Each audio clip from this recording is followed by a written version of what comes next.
The night began like any other in Cebu. The streets were alive with music drifting from open windows, food stalls sizzling along the sidewalks, and families filling the small restaurants near the city center. The warm tropical air carried laughter, clinking glasses, and the sound of church bells ringing across the island. It was a night of comfort, a night when no one expected the earth to betray them. Inside a popular restaurant, the tables were crowded with diners enjoying their meals. Children played near the corners while their parents talked over steaming bowls of rice and seafood. The television in the corner hummed softly, competing with the faint music playing overhead. Then, without warning, a low rumble rolled beneath the floorboards. At first, many thought it was nothing, perhaps a truck passing or construction far away. A few laughed nervously and continued eating, but then the shaking grew stronger. Glasses rattled, silverware trembled, and chandeliers above began to sway wildly. Plates slid across tables and crashed onto the floor. Someone screamed, "Earthquake!" In an instant, the room transformed into chaos. Chairs toppled, people scrambled for the exits. Children cried as parents clutched them tightly and pushed through the stampede toward the doors.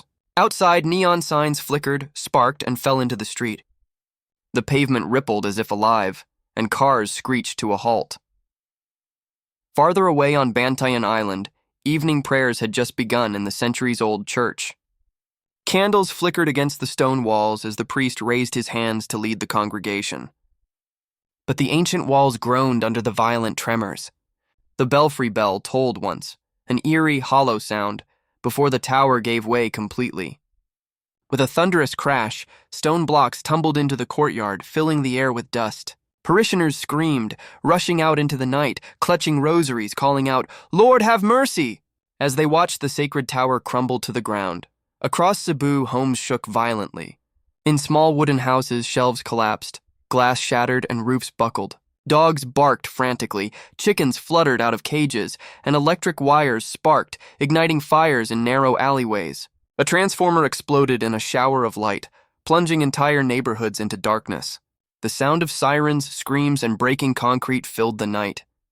In Cebu City, near the epicenter, devastation was everywhere. Families stumbled barefoot into the streets. Mothers held their babies close. Fathers shouted the names of missing children into the blackness. Buildings collapsed like sandcastles, trapping people inside.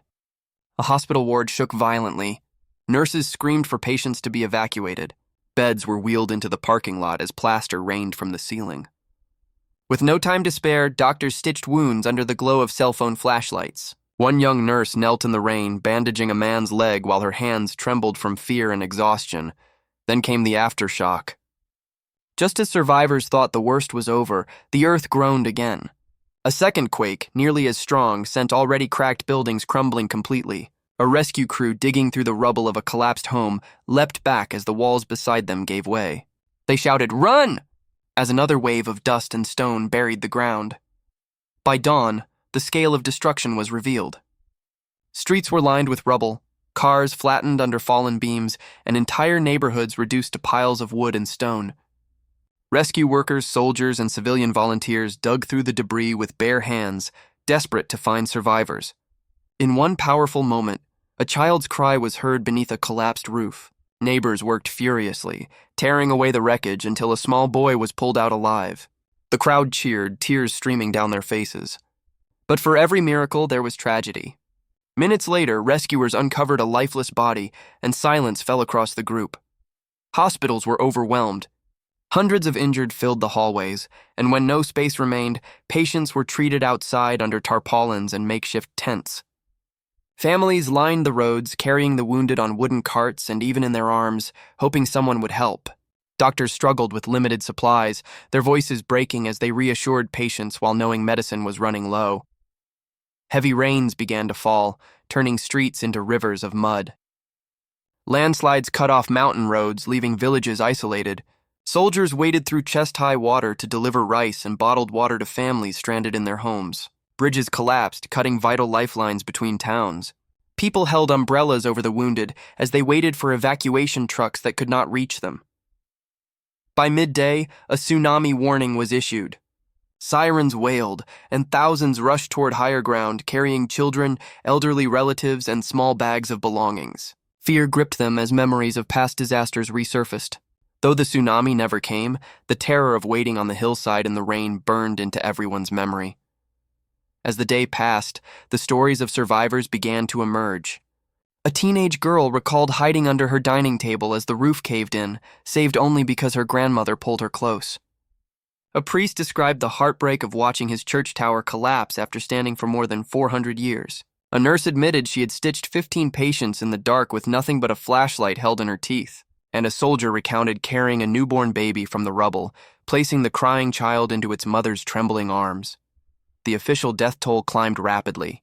Dozens of body bags were laid in a school gymnasium where families gathered to search for missing loved ones. The air was filled with sobs as covers were lifted and names whispered through tears. It was a scene of unbearable grief, yet also one of solidarity, as strangers comforted strangers, holding hands in silence. The government mobilized immediately. President Ferdinand Marcos Jr. appeared on television, promising swift assistance. Cabinet officials flew to Cebu to oversee rescue operations. The Coast Guard arrived from Manila with boats carrying doctors, nurses, medicine, and food supplies. Foreign nations pledged aid. Japan and the U.S. sent relief teams, while neighboring Asian countries promised to help rebuild what was lost. Relief centers were set up in stadiums and open fields. Volunteers cooked meals in giant pots, serving rice and soup to survivors. Children huddled under blankets, listening to their parents assure them that things would get better. Despite hunger, grief, and exhaustion, the spirit of resilience began to shine through. Still, the aftershocks did not stop. Every tremor sent people rushing out of tents, fearing the ground would betray them again. Each quake rattled nerves, each rumble bringing back the horror of the night. And yet, amidst the despair, hope endured. Families reunited. Survivors were pulled from rubble days later, proving that miracles still existed. Communities came together sharing food, water, and prayers. The 6.9 magnitude earthquake that struck Cebu would be remembered as one of the deadliest in recent memory. It destroyed centuries of history, tore families apart, and tested the strength of an entire nation. But it also revealed the unbreakable resilience of the Filipino people. For every collapsed building, there were hands lifting survivors. For every tear shed, there was a voice whispering hope. In the evenings that followed, candles lit up Cebu's darkened streets. Survivors gathered in circles, holding hands, praying together under the open sky. The broken belfries and fallen homes stood as scars of loss, but also as symbols of endurance. The night Cebu shook would never be forgotten. It was a night of terror, of devastation, but also of courage, unity, and faith.